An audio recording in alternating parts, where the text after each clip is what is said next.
Bonjour à toutes et à tous, bienvenue sur streetbuzz.be, votre média urban lifestyle. Aujourd'hui, comme chaque fin de semaine, on reçoit une invitée. Plus particulièrement aujourd'hui, nous recevons la créatrice du programme de Budget Planner. Voilà. Donc, je ne sais pas si je devais appeler ça le programme ou bien...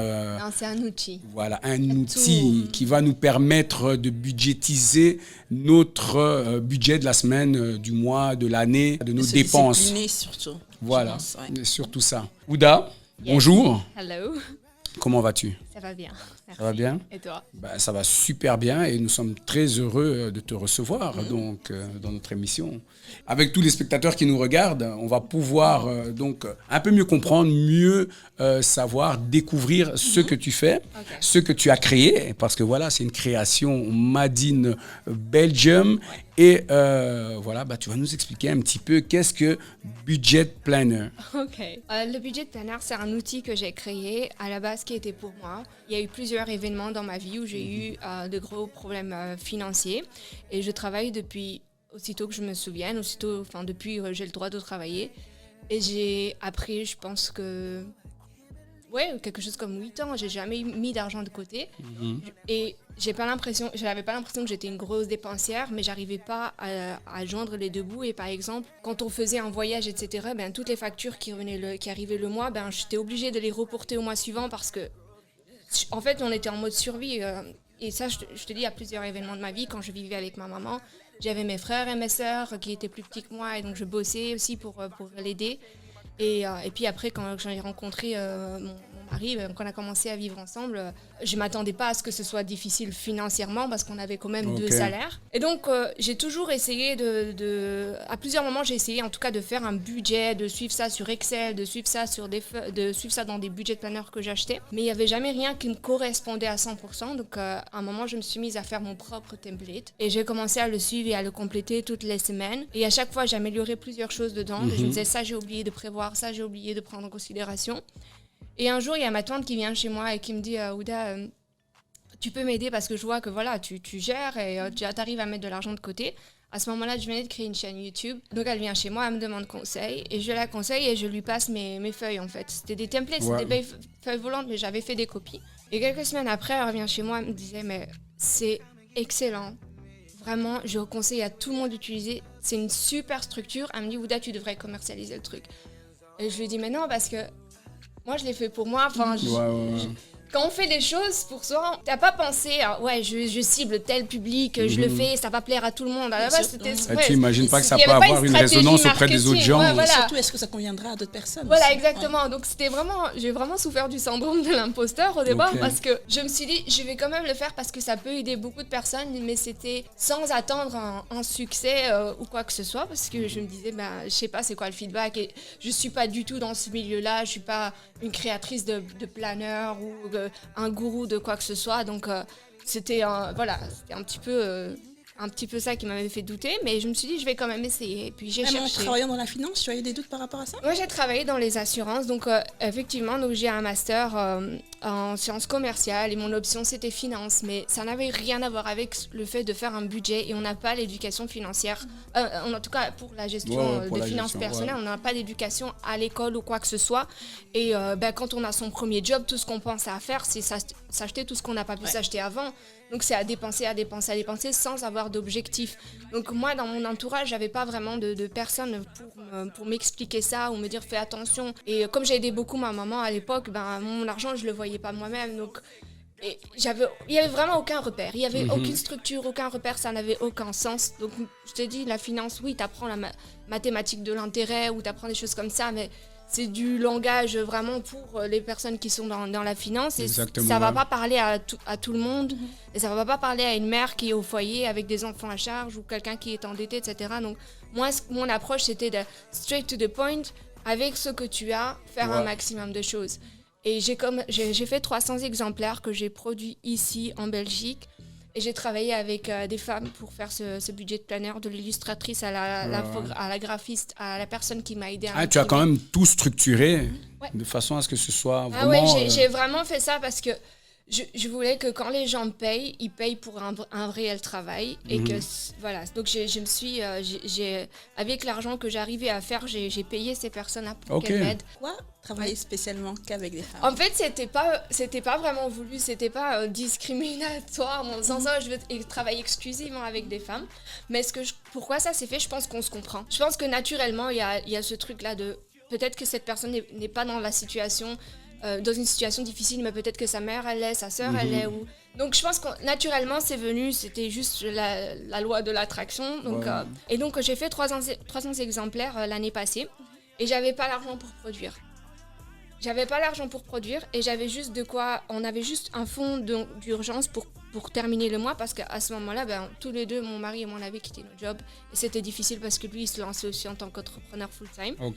Ce que j'ai fait, c'est que quand j'ai vu la boîte, j'ai demandé c'était quoi le délai pour payer. Et ils m'ont dit c'est 1 mois. Et en 1 mois, j'ai vendu le nombre de budget de planeurs qu'il fallait pour payer la production. Donc et c'était aussi un exemple, pour moi c'était un challenge de dire on peut être créatif et on peut faire de l'argent sans avoir l'argent. Genre juste sortez de la boîte, voyez, just out of the box, soyez dans sa zone de confort et voir un peu c'est quoi les opportunités, mais surtout aussi se challenger. Donc quand moi j'avais vu le montant de la production, je me suis dit jamais et tout, mais je voulais pas baisser les bras à ce niveau-là et je l'ai payé j'ai lancé le truc sans avoir l'argent pour le faire. Donc comme quoi il faut se lancer, et il faut se donner les moyens. Et il faut se donner les moyens et c'est vraiment tout ce que je prône avec le budget de planeur, c'est il faut faire à son échelle ce qui est possible et c'est pas quelque chose d'extrême du jour au lendemain parce que moi je crois pas en des mesures extrêmes. Je pense que ça correspond pas à la réalité des choses et que quand on est trop extrême avec soi-même, du jour au lendemain, on peut repasser vers l'autre extrême et je suis plutôt pour doucement mais sûrement. Et donc, quand j'ai vendu 300 exemplaires en presque 4 mois. C'était énorme pour moi parce que j'étais pas du tout connue et je le suis toujours pas, mais je crois que j'avais 300 abonnés sur Instagram et 300 abonnés sur YouTube, donc pour vous dire, c'était pas ça qui m'a rapporté des ventes, quoi. Et alors, j'ai commencé à penser, mais comment est-ce que je peux faire en sorte de grandir mon business? J'ai toqué aux portes des concept stores, des librairies et tout, j'ai eu que des refus. La seule librairie qui m'a d'abord donné une chance, c'était Filigrane. Ils m'ont donné une chance et j'ai fait ma première vente chez eux et ça a été un énorme succès. Depuis, ils ont recommandé. Et ça a fait passer le mot. Oui, ça a fait passer le mot, ce qui m'a donné ce qui m'a donné un peu plus d'appui et de crédibilité quand j'ai été démarchée des autres librairies. Et puis, voilà, je pense que quand on cherche, on trouve parce que j'ai rencontré des personnes qui m'ont aidé à essayer d'obtenir la FNAC. Et la FNAC a bien voulu me donner un essai. Donc, aujourd'hui, il est dans les rayons de la FNAC, au City 2, à Toison d'Or, à Liège, à Louvain-la-Neuve. Et hier, j'ai fait ma première livraison chez Cook & Book à Oluwe. Ça fait beaucoup, déjà. Ça fait beaucoup, mais... Quand tu nous expliques comme ça fait beaucoup. Parce que là, nous, on découvre. Mais d'où je viens, il y a 1 an, j'étais nulle part. Oui, mais c'est pour ça, justement, c'est ça qui est fantastique, je veux dire, parce que là, sur ce que tu as, l'idée que tu as eue, sur le fait d'arriver à concrétiser donc cette idée que tu avais et que... Voilà, les gens ont pu se reconnaître à travers ça. Et maintenant, ensuite, de matérialiser ça en budget planeur qui est dans différents endroits, mais vendu dans différents endroits, mais c'est magnifique. Merci. Mais tout ça, c'était pour dire aussi que, en fait, l'effet boule de neige, il est dans les deux sens. Ça veut dire que quand on se met dans une situation difficile, c'est tout aussi facile d'empirer sa situation. Ouais, exactement. Et quand je coach, parce que je donne des coachings en finance personnelle pour un petit peu optimiser, comprendre la situation, les blocages de certaines personnes d'un point de vue du budget, ce que je disais, je pense que toutes les personnes en tout cas la quasi-majorité des personnes que j'ai coachées, elles gagnent extrêmement bien leur vie. Et ça n'empêche qu'on peut porter aucun jugement parce que quand j'entends leur récit et quand j'entends leur vie, je comprends pourquoi elles sont rentrées dans ça et que si elles avaient un outil pareil, que si elles avaient des supports et des conseils, que c'est quelque chose qui aurait pu être évité et que c'était un effet boule de neige. Mais quand on décide de prendre sa vie en main, on peut inverser la vapeur et c'est aussi un effet boule de neige dans l'autre sens. Exactement. Parce que ce que je dis, moi, j'avais même pas l'argent pour le produire et aujourd'hui, je le vends. Donc pour moi, c'est blowing my mind que c'est possible. Et est-ce qu'on peut dire que c'est la détermination, mais est-ce que pour toi c'est aussi une leçon, un apprentissage à chaque Tout à fois fait. quand tu te retrouves parmi les personnes que tu coaches ou bien la situation dans laquelle tu étais. Est-ce que tu en tires à chaque fois Tout une le temps. leçon? Tout le temps. En fait, à chaque fois que je coach, je me dis, bah, ce sujet-là que je viens de développer avec cette personne, il faut vraiment que j'en parle. Donc je suis en train de mettre en place une série de contenus sur base des coachings que j'ai fait. Bien sûr, tous les coachings restent anonymes, mais Ouais.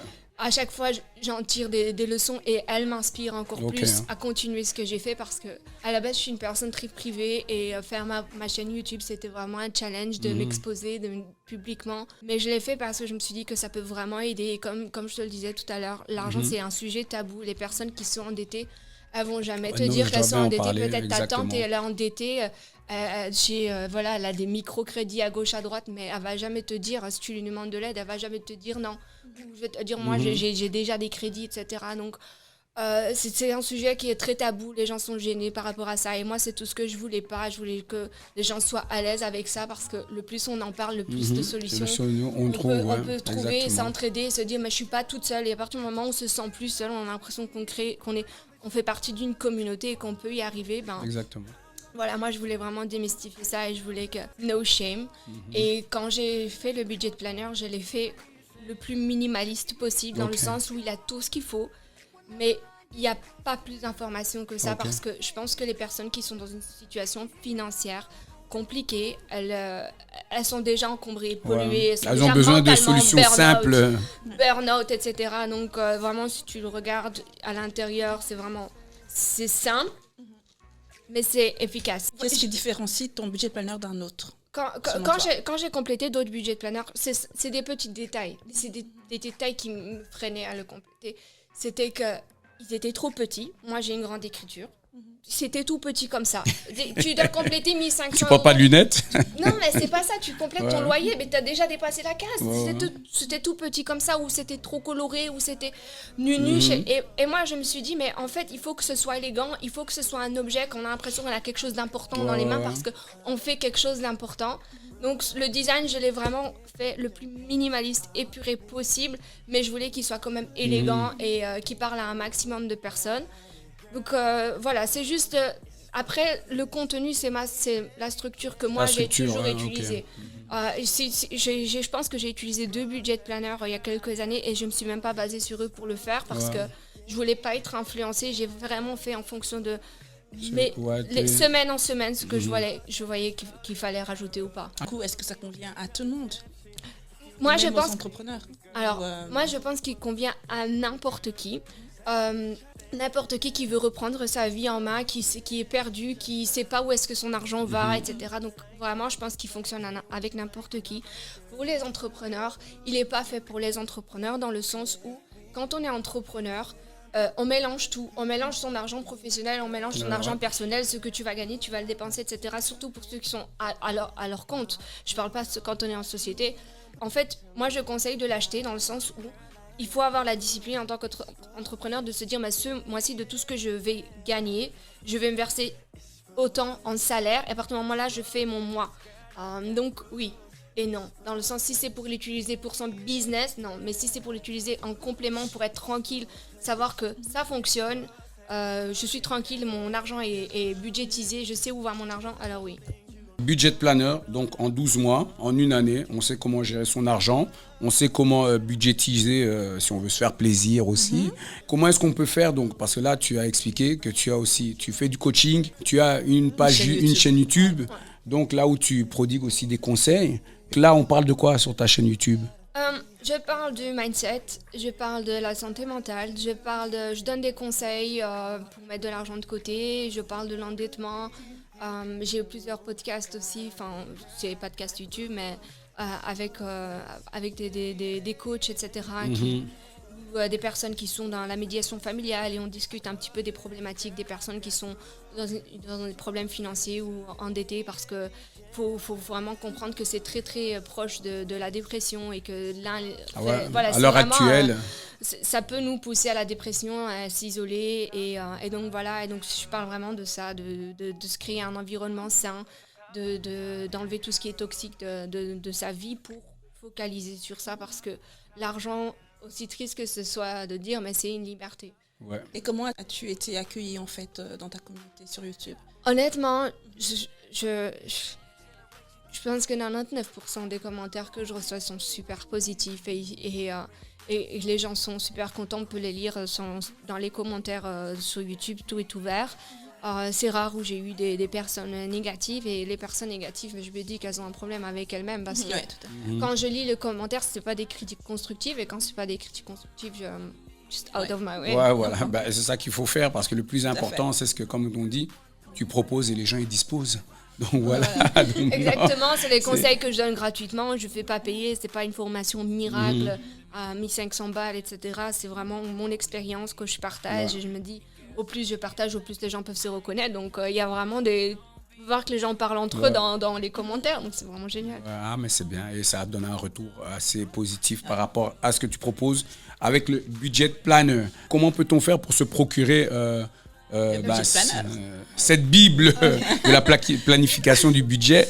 Donc, comment fait-on? Ok, donc je suis sur Instagram et sur YouTube, c'est Ouda Aklal.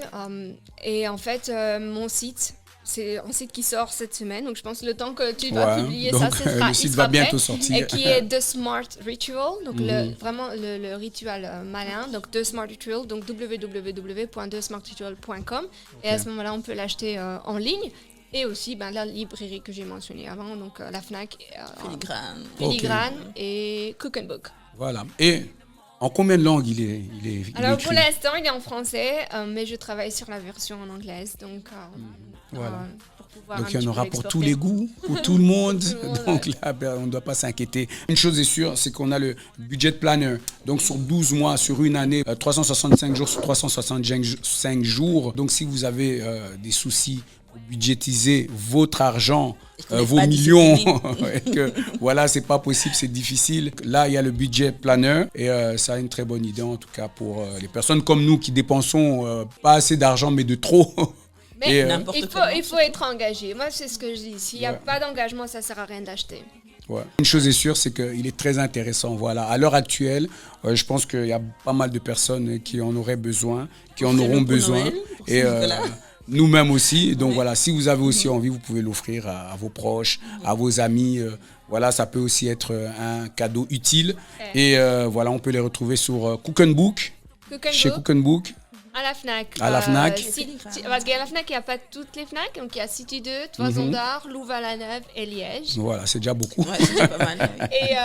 Et en ligne. Et en ligne sur mon site, thesmartritual.com. Voilà, exactement. Ouda, merci d'être venu. Avec plaisir. Voilà, tu vois, c'était pas si difficile. Non, c'est la première fois que tu t'en es très bien sorti. Maintenant, merci. Tu peux passer dans toutes les chaînes télévisées, dans toutes les radios du monde entier, sans problème. Tu l'as fait comme une chef d'entreprise. Merci Kelly. Voilà. Et nous, on va inviter toutes les personnes à aller donc sur les différents réseaux. On va vous les inscrire ici en petit là, ici en bas. Et vous allez pouvoir aller vous offrir, vous procurer le budget planner. Donc sur 365 jours sur 365 jours, voilà, non-stop, voilà, parce qu'il pourra être utile à une personne, à un de vos proches. Et n'hésitez surtout pas, à vous-même aussi, si vous avez vraiment besoin de budgétiser votre argent, voilà. Et si vous avez besoin d'avoir des idées, des conseils, vous pouvez aller toujours sur la chaîne YouTube de Ouda. Et là, vous trouverez toutes les informations. Vous pourrez envoyer des petits messages, poser des questions. Et elle ne manquera pas de vous répondre. Vous êtes welcome. Et voilà, tout le monde est bienvenu. Eh bien, Ouda, merci. Nous, on se dit à bientôt. Kelly, merci. Avec plaisir. Voilà. Et nous, on se dit à bientôt, comme d'habitude, chaque semaine sur streetbuzz.be, comme à la radio. Bye.